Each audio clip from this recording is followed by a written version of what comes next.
या धुंधला दिखाई देता है? क्या आपको रात को सोते समय पसीना आता है?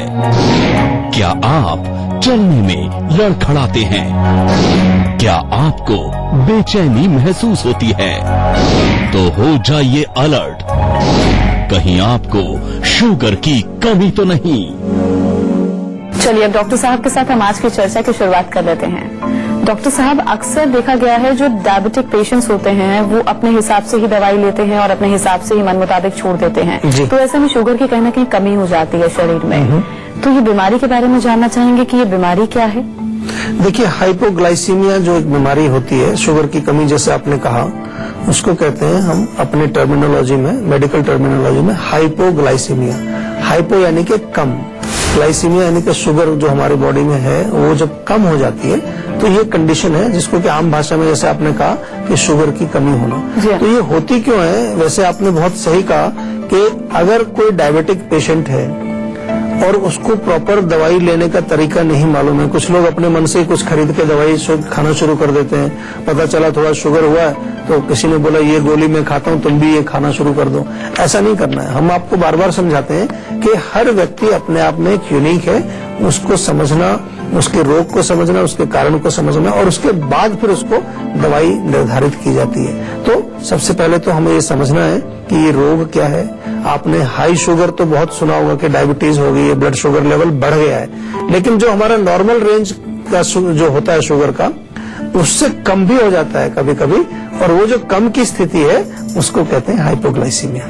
अच्छा डॉक्टर साहब, ये भी बताइए कि शरीर में शुगर की कमी हो जाने की असली वजह क्या है? देखिए, उसका मेन कारण तो होता है कि जैसे डायबिटिक जो दवाई खाते हैं आप लोग, डायबिटिक दवाई अगर प्रॉपर नहीं आपको मालूम है, ओवरडोज उसकी हो जाए, ये उसका बड़ा सीधा सा और सिंपल सा कारण है जो समझ में आता है। लेकिन कभी कभार कुछ दवाइयों के साइड इफेक्ट्स भी होते हैं, ये हमको सबको मालूम है, तो उसके कारण भी जो है ये हो जाता है। इंसुलिन वाले पेशेंट खासतौर से जो इंसुलिन लेते हैं, इंसुलिन की क्वांटिटी थोड़ी ज्यादा रह जाए, उतना शुगर उसको नहीं मिलता अंदर, तो ब्लड शुगर लेवल आपका लो चला जाता है। कई बार आपको अपने वो जो डोज है वो एडजस्ट करने में समय लग जाता है, कई दिन लग जाते हैं उसमें। तो ये एक इसका मूल कारण है। इसके अतिरिक्त जो है कुछ और कारण भी हैं। कुछ लोग ज्यादा फास्टिंग करते हैं, आजकल कई बार देखा कि वो मील्स स्किप कर दिए, लंच नहीं खाया, खाना नहीं खाया, काम करते रहे, तो उसके कारण भी हो सकता है। फास्टिंग करते हैं आप, उसके कारण भी शुगर आपका लो हो सकता है। अगर अल्कोहल का सेवन बहुत ज्यादा करते हैं उसके कारण भी ये होता है। लिवर की प्रॉब्लम अगर आपको कुछ है, किडनी की कोई प्रॉब्लम है, उसकी वजह से भी हाइपोग्लाइसीमिया आपको हो जाता है।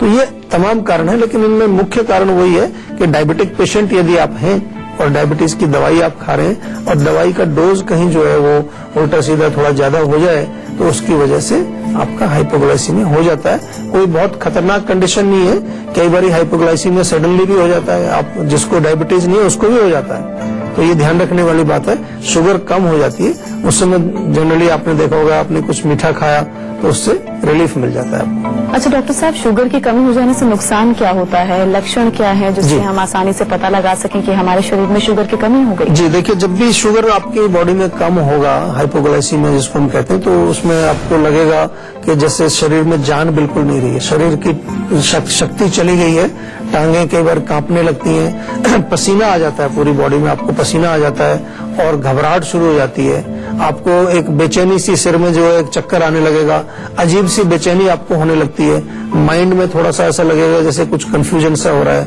कुछ आपका माइंड जो है सही प्रकार से कंसंट्रेट नहीं कर पाता। तो ये लक्षण होते हैं। कई बार शायद आपने महसूस किया हो, इसको शायद आपने इतना गौर नहीं किया हो, लेकिन ऐसा होता है।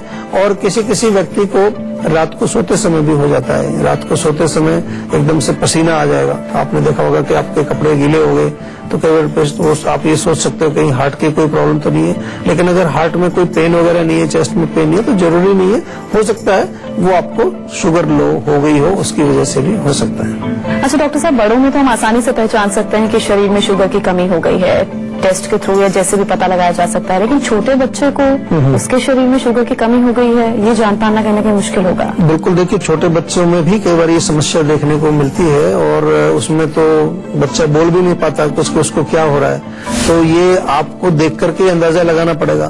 तो कई बार आप देखेंगे कि बच्चा जो है बिना वजह जो है रो रहा है, कोई कारण नहीं है, या चिड़चिड़ा हो गया बच्चा काफी, बहुत सुस्ती आपको लगती है, उसके जो नॉर्मल जो उसका एक रूटीन में आप देखते हैं कि चुस्ती फुर्ती है, लेकिन अब कुछ सुस्त लग रहा है, या त्वचा में कहीं उसको थोड़ा बहुत आपको येलोइश नजर आ रहा है, पीलापन आपका नजर आ रहा है, तो इस तरह के लक्षण अगर है तो हो सकता है कि उसका शुगर लेवल थोड़ा सा लो है, क्योंकि जो शुगर है हमारी बॉडी में, जिसको कि हम ग्लूकोज के रूप में हमारे शरीर में वो बनती है, जब जो भी हम कोई खाते हैं तो ग्लूकोज में कन्वर्ट होता है, वो हमारे शरीर में शक्ति देने का काम करती है, शरीर को भी शक्ति देती है, हमारे ब्रेन को भी शक्ति देती है, और जब जब ये शुगर कम होगी तो शरीर और माइंड हमारा जो है ब्रेन दोनों में ही हमारे वो कमजोरी या सुस्ती नजर आएगी आपको। मेरठ से हमारी दर्शक मीना फोन लाइन पर जुड़ी है, उनसे बात कर लें। जी मीना जी, आप पूछ सकते हैं, क्या पूछना चाहती हैं? हेलो, हाँ जी, नमस्कार। नमस्कार जी। हाँ जी सर, मेरे को शुगर की प्रॉब्लम रही है पिछले 10 सालों से। अच्छा जी। हाँ जी, लेकिन अभी क्या है कि मैं अंग्रेजी दवाइयाँ तो ले रही है इस टाइम, लेकिन अभी दिक्कत ये हो रही है कि शुगर बिल्कुल ही डाउन हो जाता है, हाई तो नहीं होता बट डाउन हो जाता है, कभी 60 हो जाता है, कभी 68 हो जाता है, और उससे मुझे बिल्कुल ही मतलब वीकनेस शुरू हो जाती है। नहीं, देखिए ये तो आपको जो है थोड़ा ध्यान रखना पड़ेगा। Low sugar is also very dangerous, ऐसा उसको लाइटली मत लीजिए। शुगर लो हो जाए तो बॉडी के जितने भी हमारे जो ऑर्गन्स हैं, जो सिस्टम्स हैं, उनको एनर्जी कहाँ से मिलती है? तो एनर्जी ग्लूकोज से ही मिलती है। तो ये आपको, अगर आप डायबिटिक पेशेंट हैं और ये समस्या आपको बन रही है, तो सबसे पहले तो अपनी जो आप डायबिटीज की दवाई ले रहे हैं उसको थोड़ा सा अपने डॉक्टर से मिलकर चेक कराइए। उसकी डोज भी शायद आपको कुछ कम करनी पड़ेगी, क्योंकि डोज अगर ज्यादा जा रही है तो वो एक सबसे सिंपल कारण यही माना जाता है कि ज्यादा डोज ले रहे हैं आप और उतनी आपको जो है बॉडी में शुगर कम करने की रिक्वायरमेंट नहीं है, शुगर उतनी नहीं है, तो जो शुगर मौजूद है उसको डाउन कर देती है। और इसके साथ साथ थोड़ा सा ध्यान रखिए, एक छोटा सा नुस्खा भी मैं आपको बताता हूँ जिसको कि आप सेवन कर सकते हैं, आपको काफी लाभ मिलेगा इससे। हमारे यहाँ जो मुलेठी होती है, मुलेठी का जो है पाउडर बना के रख लीजिए आप, और आधा चम्मच सुबह, आधा चम्मच शाम को मुलेठी का चूर्ण आप खाना शुरू करेंगे, उससे बहुत रिलीफ मिलेगा आपको। चलिए, बारी है आज की संजीवनी की, जिसमें डॉक्टर साहब आपको बताएंगे कि अगर आपके शरीर में भी शुगर की कमी हो जाती है तो उस दरमियान आपको क्या कुछ करना चाहिए। जी डॉक्टर साहब। देखिए, सबसे पहले तो अगर आप डायबिटिक पेशेंट हैं तो बहुत इम्पोर्टेंट है कि आप अपनी डायबिटीज की जो दवाई है उसको समय पर प्रॉपर डोज उसकी लें। बहुत सारे पेशेंट्स में प्रॉब्लम उसी की वजह से आती है जब इम्प्रॉपर या कुछ ओवर डोजिंग उसकी हो जाती है। दूसरा, अगर फिर भी कभी कभार सडनली आपको जो है शुगर लो हो जाता है, जो नॉन डायबिटिक है उनको भी हो जाता है, तो क्या करेंगे? उसमें कुछ मीठा खाना है। तो सबसे बढ़िया चीज है केला आपको मिले, अगर कोई भी मीठा फ्रूट हो, केला है, चीकू है, वो खा सकते हैं। अगर मीठा सेब है वो भी खा सकते हैं, उससे फर्क पड़ता है। और अगर फ्रूट नहीं है, घर में है आप, तो थोड़ा गुड़ खा सकते हैं। गुड़ से तुरंत आपको लाभ मिलता है, एनर्जी भी मिलती है। बहुत इंपॉर्टेंट ये भी है कि डोंट स्किप योर मील्स। अगर आपको ये प्रॉब्लम बार बार आती है तो टाइम से खाना खाइए और प्रॉपर गैप उसमें होना चाहिए। अगर हाइपोग्लाइसीमिया वाले पेशेंट्स को जनरली सजेस्ट किया जाता है कि small meals but more frequently, थोड़ा थोड़ा खाएं और थोड़ा टाइम गैप बहुत लंबा ना करें उसमें, और स्किप तो नहीं करना है बिल्कुल भी मील्स।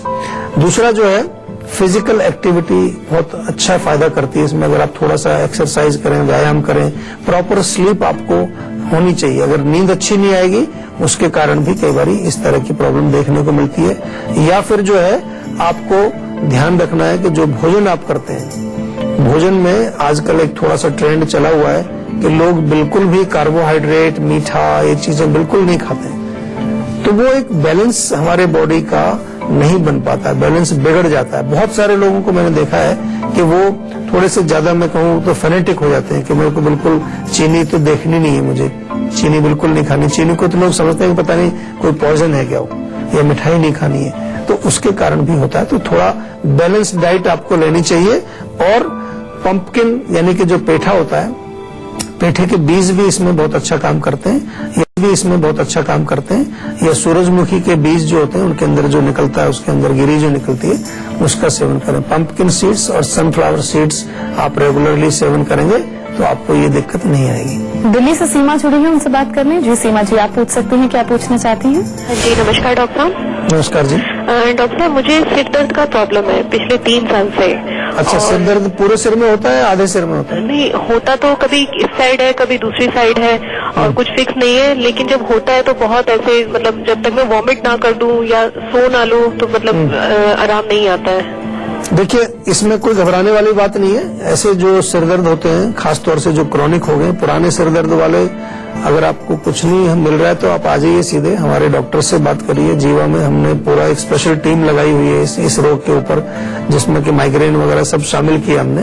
तो हमें कारण को ढूंढना होता है। जैसे आपने कहा कि उल्टी हो जाती है, उल्टी में पित्त अगर निकलता है तो पित्त उसका मूल कारण होता है। तो चाय, कॉफी, मिर्ची, मसाले, अचार, खट्टी चीजें मत खाइए। बहुत अच्छा रहेगा आपको कि कम से कम छोटी सी चीज है कि सिर में तेल की मालिश आप शुरू करें, नाक में थोड़ा सा बादाम का तेल आप डालना शुरू करें। और इसके अलावा जो है बहुत बढ़िया आपके लिए मैं एक नुस्खा और बताता हूं कि सुबह जब आप उठते हैं, खाली पेट होते हैं, तो उस समय आप थोड़ा सा एलोवेरा का सेवन कर सकते हैं। उससे भी आपको रिलीफ मिलेगा। 2-3 चम्मच एलोवेरा का जो गूदा है, उसका जो जूस है, वो आप लेंगे, उससे फर्क पड़ेगा। यूपी से अजय जुड़े हैं, उनसे बात कर लें। जी अजय जी, आप पूछ सकते हैं। डॉक्टर साहब से क्या पूछना चाहते हैं? Good afternoon sir. जी नमस्कार। जी सर, मेरे एक्चुअली जो है किडनी में स्टोन है। आप सुन पा रहे हैं मुझे? कब से है किडनी स्टोन? जी ये मुझे ये तो नहीं पता, बट मैंने अभी फिलहाल में जो है मेरे बहुत पेन हुआ, तो मैंने जो है चेकअप करवाया तो मुझे बताया है डॉक्टर ने। अच्छा जी, तो इसमें देखिए अभी कुछ आपने इलाज शुरू किया है उसका? नहीं, अभी फिलहाल तो नहीं किया है, क्योंकि थोड़ा हेजिटेशन भी और थोड़ा डर भी है। नहीं, डरने की बात नहीं है। किडनी स्टोन बड़ी कॉमन सी प्रॉब्लम है, बहुत लोगों को स्टोन बनते हैं। करना क्या है, आपको पानी पीजिए, कम से कम 2 लीटर पानी रोज पीजिए। नारियल पानी पीजिए, तरबूज बहुत अच्छा काम करता है, खीरा अगर मिलता है ताजा तो खीरा भी खा सकते हैं। तो ये चीजें क्या है, इनमें सब में पानी होता है और ये जब अंदर जाएंगी तो हमारी किडनी को साफ करती हैं, क्योंकि ये डायूरेटिक भी है, मूत्रल इनको आयुर्वेद में कहा गया है। तो ये चीजें आप सेवन करिए। और साथ में किडनी स्टोन्स के लिए आयुर्वेद में बहुत अच्छी दवाइयां उपलब्ध हैं, वो आपको हमारी क्लिनिक से मिल जाएंगी या फोन के माध्यम से भी हमारे डॉक्टर से बातचीत करके मंगाइए। 2-3 महीना इसका सेवन करो, उसके बाद फिर एक अल्ट्रासाउंड निकाल के चेक करेंगे कैसी स्थिति है। मुझे उम्मीद है कि आपको डेफिनेटली फर्क पड़ेगा, आपका जो स्टोन है वो जल्दी से जल्दी निकल जाएगा। चलिए अब रचना से हम बात कर लेते हैं। हमारी अगली दर्शक जुड़ी हैं। जी रचना जी, आप पूछ सकते हैं, क्या पूछना चाहते हैं? सर मेरा एज जो है वो 29 है जी। और मेरा वेट है 80। अच्छा, हाँ सर, तो इसमें इस एज में अप्रोक्स कितना वेट होना चाहिए? और मुझे अभी से ही ज्वाइंट पेन मतलब फिंगर में स्टार्ट हो गया है ज्वाइंट पेन। देखिए एज के साथ साथ हाइट का भी आपको ध्यान रखना। हाइट कितनी है आपकी? मेरी हाइट हाँ जी 5.6। 5.6। तो देखिए वेट तो ज्यादा है आपका। 5.6 से तो ज्यादा से ज्यादा जो है 65-70 के करीब आपका वेट होना चाहिए। 70 भी नहीं, 65 तक ही होना चाहिए। तो काफी वेट आपका 15 किलो के करीब लगभग ज्यादा है। तो इसमें आपको बहुत सीरियसली काम करना है, क्योंकि एज आपकी बहुत कम है और अभी आप अगर इस पर गौर नहीं फरमाएंगे तो क्या होगा, और बहुत सारे रोग, जोड़ों का दर्द आपको शुरू हो गया है, आगे कोई डायबिटीज, कोलेस्ट्रॉल, ब्लड प्रेशर, ये सब रोग इसके साथ जुड़े हुए होते हैं। तो करना क्या है, सबसे पहले अपने पेट को ठीक करना है। पेट को ठीक करने के लिए आपको ये ध्यान रखना है कि जो भी आप खाना खाते हैं वो पूर्ण रूप से पचे, पेट साफ रहे। इसमें जो है सौंठ, काली मिर्च, पिपली, 3 चीजें बराबर मात्रा में मिला करके चूर्ण बना लीजिए और उस चूर्ण में से आप आधा चम्मच सुबह, आधा चम्मच शाम को सेवन करिए। इसके साथ साथ बहुत इंपॉर्टेंट है कि नियमित रूप से व्यायाम आप करिए। एक्सरसाइज बहुत फायदा करती है। और खाने में मीठी चीजें, फैट वाली चीजें कम खाइए। हमारे यहाँ जीवा में एक विशेष प्रकार की चाय हमने बनाई है, स्लिम टी उसको बोलते हैं, वो भी आप मंगा लीजिए, उससे आपको बहुत फर्क पड़ेगा। तो अगर आप भी अपनी हेल्थ से जुड़ी अपनी समस्याओं का समाधान चाहते हैं तो आप इस नंबर पर कॉल कर 0129404004 पर अपना नंबर रजिस्टर कराएं। उसके बाद डॉक्टर चौहान के पैनल के डॉक्टर आपको खुद फोन कर आपकी सेहत से जुड़ी समस्याओं को सुलझाएंगे। तो इसी के साथ यहाँ हम रुकेंगे एक ब्रेक के लिए। ब्रेक के बाद बारी है संजीवनी टिप्स की, जिसमें हम डॉक्टर साहब से जानेंगे अनार के छिलके के 5 फायदे कौन कौन से हैं। इसलिए आप कहीं मत जाइए और देखते रहिए अपना मनपसंद हेल्थ शो संजीवनी, ताकि स्वस्थ। देखिए अनार तो आप खाते ही हैं, लेकिन अनार का छिलका भी बहुत गुणकारी है। उसका आप जो फेंकिए मत, उसको आप रखेंगे तो कई उसके बेनिफिट आपको मैं बताता हूँ। सबसे पहले तो आपका गला यदि खराब है, गले में खराश है या गले में कोई इन्फेक्शन है, तो अनार के छिलके का काढ़ा बना करके आप पी लें। और पी भी सकते हैं थोड़ा सा शहद मिला करके, ज्यादा मात्रा में नहीं, कम से कम 30 मिलीलीटर की मात्रा में पिए तो आपको बहुत फायदा होगा। दूसरा जो है, कभी कभार आपने देखा होगा कि आपकी आवाज ही गायब हो जाती है बिल्कुल, तो इसमें अनार के छिलकों का काढ़ा बना करके आपको गरारे करने हैं। उसमें थोड़ा सा हल्दी भी डाल लीजिए, चुटकी भर हल्दी, तो वो आपको बहुत फायदा करेगा। तीसरा फायदा इसका ये है कि अगर खांसी आपको बहुत पुरानी हो गई है, खांसी आपकी नहीं जा रही है, तो अनार के छिलके आप सुखा लीजिए, उसका पाउडर बना लीजिए और उस पाउडर में से आप जो है लगभग आधा चम्मच पाउडर और 1 चम्मच शहद मिला करके आप दिन में 2 बार ले लीजिए, तो आपको बहुत फायदा होगा। और ये जो चूर्ण आप बनाते हैं अनार के छिलके का, ये आपके दांतों के लिए भी बहुत अच्छा है। इसमें जो है आप थोड़ा सा सरसों का तेल मिलाएं, सरसों का तेल मिलाने से थोड़ा सॉफ्ट हो जाएगा। उसको जेंटल मसाज आप मसूड़ों पे कर सकते हैं, दांतों पे कर सकते हैं, तो आपके मसूड़ों को मजबूत बनाता है।